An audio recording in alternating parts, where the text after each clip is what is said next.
Hi everyone, this is a sketch that I did a little while ago, and although it's a fair enough sketch, I wasn't entirely happy with the way that it turned out. It didn't end up having the feel or the color palette that I was really aiming for. I would like to redo the sketch today and see if I can improve it. This is the photo reference for today. I took this photograph whilst standing at a bus stop in Kyoto one rainy day. It is a typical corner store that you will find all over Japan, with its privacy curtains hanging inside the glass and the vending machines outside. It was a freezing cold rainy day in March when I took this photo, and I wanted the sketch to reflect that sort of mood. I really wanted quite muted colors and the warmth of the shop inside to be reflected in my sketch. So this was the result of my first attempt at the sketch. What I quite liked about this first effort was the colors on the shop front itself. I did manage to get the nice warm colors of the walls and the roof. Also, the vending machine on the right is quite nice and muted in its colors. But I guess what I'm unhappy with is probably the left 1/3 of the sketch. I think that the red vending machine is too red, and the tree is a little bit too stark for the look that I was going for. This sort of sketch makes me think of an illustration that one might find in a children's storybook or something, but I just wasn't happy with the overall feel of the sketch and thought that I should give it another go. I think that when one redoes a sketch, there's two possible outcomes of the second effort. Either our muscle memory results in exactly the same sketch all over again with very little change, or with a conscious effort of the things that we are trying to change, we can improve it.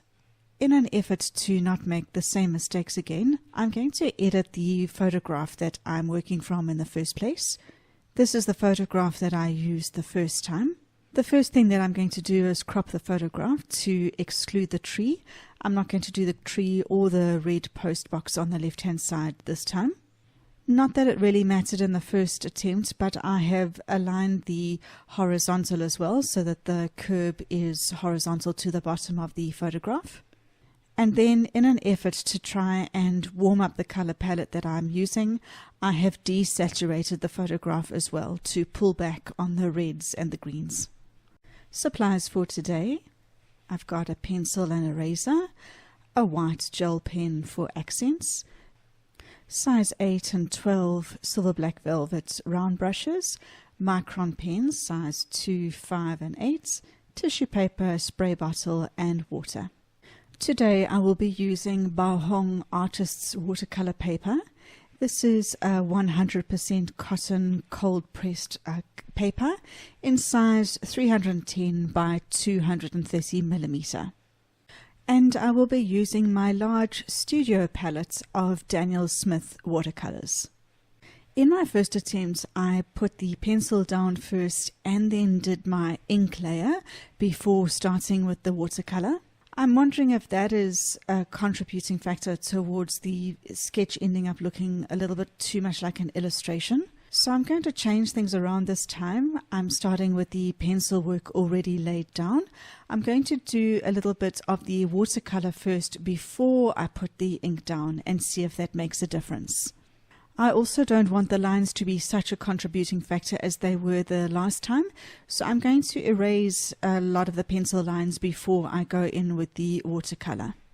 I'm going to spray my paints with water just to activate them. And then I'm going to start by making a very weak consistency solution of indigo to lay down the sky color. I really want to get the feel of the cloudy, gloomy day that was that day. So I'm laying down a very wet consistency first, almost as though I'm going to work wet and wet, but I'm just putting down the very weak solution first. And as I do it, I'm going to cut around the side of the building and the roof. I'm going to take additional indigo pigment and put that onto my palette. I've got different areas of thickness on my palette now, and I can move around the sketch in the sky area and drop in some thicker consistency areas to try and get a bit of texture to the sky. So I will keep moving my brush between the thinner consistency and the thicker consistency and work around the sky. I can then use tissue paper to dab in the sky to give the effect of clouds. I'm now going to prop my sketch up using a paint palette in order to get an angle to the sketch. I'm doing this so that I can drop in some green for the bushes and so that the green color blends with the sky, but I'm just wanting to discourage it from running uphill a bit too much. So the angle of the board will cause the wash to continue moving downwards. I'm going to use undersea green and drop that in for bushes on either side of the building. I'm not wanting there to be any hard edges between the sky, the bushes and the pavement below. So I'm retaining the angle to the sketch and then just moving from one area to the next. With the pavement, I'm just going to add some yellow ochre to the indigo mix and connect that to the bushes and continue the wash down the page. I will let that dry a little bit before I come and continue with the curb. I don't want the roof color to bleed into the sky, but it is dry enough now that I can start working on the roof. I'm going to add some neutral tints to my indigo and put that down for the roof color. As I pass my brush over the roof, if any of the sections remain white because of the roughness of the paper, I'm going to let them stay that way in order to provide a few accent highlights to the roof. Once I've got the initial color down, I will drop in a little bit of darker consistency neutral tint just to get a bit of variation in the roof color. I must admit that I was a little bit lazy in my first sketch and I didn't do the split level to the roof, but I'm doing that now, and for the lower level I'm putting in some burnt sienna. There's two things that I'm doing very differently this time around than the first time that I did the sketch. The first is that I'm working quite quickly through the sketch and allowing the edge of one color to meet the edge of the next color that I'm laying in. I'm doing this without allowing them to blend too much, and also having the board at the angle helps. I really feel that this stops hard edges forming and definitely forms more cohesion in the sketch. The second is my choice to work on one big mixing palette, as you can see in the middle. I'm consciously allowing the colors to mix. This in turn keeps the palette quite limited in the colors, but also that the colors do vary slightly in their tone as I'm moving through the sketch. This ensures that each section of the sketch is not a monotone color, but rather a mixture of some of the colors on the palette. We are now getting to the section of the sketch where I'm going to start working in some of my brighter colors like yellow and red. I'm going to remind myself constantly that I'm going for a more muted palette here, and so I'm going to make sure that I don't allow these colors to get too bright and knock the color palette out of balance. I have used undersea green again for the bush in front of the door, and then just a mixture of the colors that are already on the palette for the side of the sign. I will make a more muted color of what is already on my brush by just pulling in some of the neutral tints and doing the front edge of the sign with that. I'm going to create a very knocked back color for the rubbish bin using a mixture of New Camboge, yellow ochre and burnt sienna. And for the red vending machine, I'm going to add Perylene Red to the neutral tint area of my palette. I definitely don't want this vending machine to knock the brightness of my muted palette out of balance. I will use the shadow color that is on my palette to do the left-hand side of the white vending machine, and then I'll also use the same color to add in shadow on both of the vending machines. I'm going to darken the shadow that I've just laid down by adding some cobalt blue. I'm then going to add some shadow color to the shadow side inside the vending machine, as well as between the paving stones, and then I'm going to start some color on the curbing. Again, I'm only working from colors that are already on my palette. I'm going to use the shadow color and dry brush effect to do the road. In order to do that, you put some paint on your brush, dab off a bit of it, and then using the side of your brush, do quick strokes on the paper that will leave some white accents on the paper. I'm now going to add some thicker consistency undersea green just to get a little bit of contrast on the bush. The colours on my palette have dried a little bit now, so they are a thicker consistency to what I was working with before. And so I'm going to try and add in a little bit of contrast into my sketch. In order to do that, I'm going to work wet and wet. I'm going to put clean water down onto each section individually first, and then drop down into those sections the same colour that I was working with before in a thicker consistency. That will give me a little bit more contrast in the different surfaces, such as the roofs. I will use red and neutral tint for the shadow side of the red vending machine. And for the cans of the vending machine, this was also an area that I was unhappy with in the first sketch. I felt that I had made the cans too defined and also too bright. So I'm still just working with the colors that are on my palette and putting the suggestion of the cans in the vending machine. This isn't my shadow layer, that will come later, but whilst I've got the color on my brush, I'll put in some shadow under the vending machine and to the side of the rubbish bin. But now I'm going to turn my attention to the bushes and try and get some more contrast there. I'm going to put down water first into each of the bush areas and then use a thick consistency of the undersea green, and I'm going to dot that in. If one pass over the bushes is not enough, then I'll make the consistency of the undersea green even thicker and dot it in again. I am just going to mix together whatever colors are on my palette to make a shadow side to the curb, and then I'm going to do another pass with a dry brush over the road.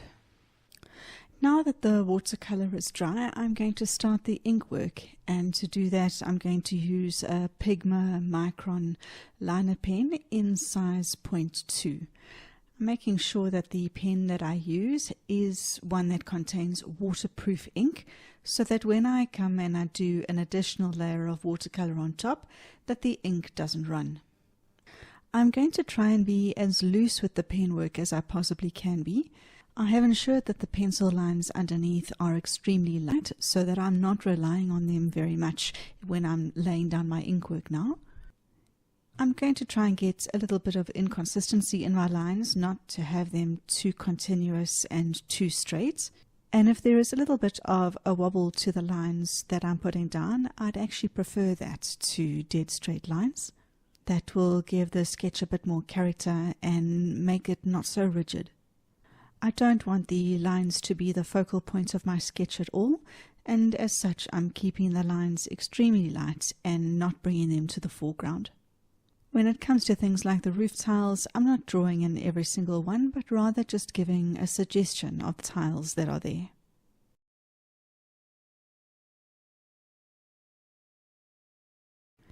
So I don't want to spend too much time on the ink work, as I don't want it to become too formal or too involved. So I will move through the sketch a little at a time, adding detail gradually. I will start by putting the basic outlines of the roofs, building and vending machines, and then slowly just add more detail until I feel that there's just enough.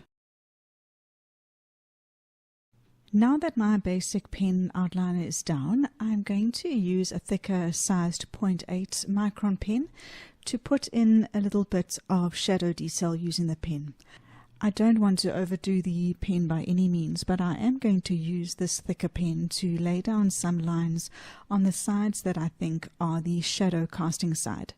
That will help already to build some contrast between the lighter and the darker areas on the sketch. Once these thicker lines are down, that is what I will build on to put in the shadow with paint later on. Now for the fun part. The shadow layer is where everything starts to come together. I'm mixing together indigo and neutral tints with some of the colors that are already on my palette to make the shadow color. And I'm going to start by just moving around the sketch, putting in the darkest areas that I can see, particularly under the roofline. I'm initially working wet on dry in the first part here because I don't want the color to run or to spread.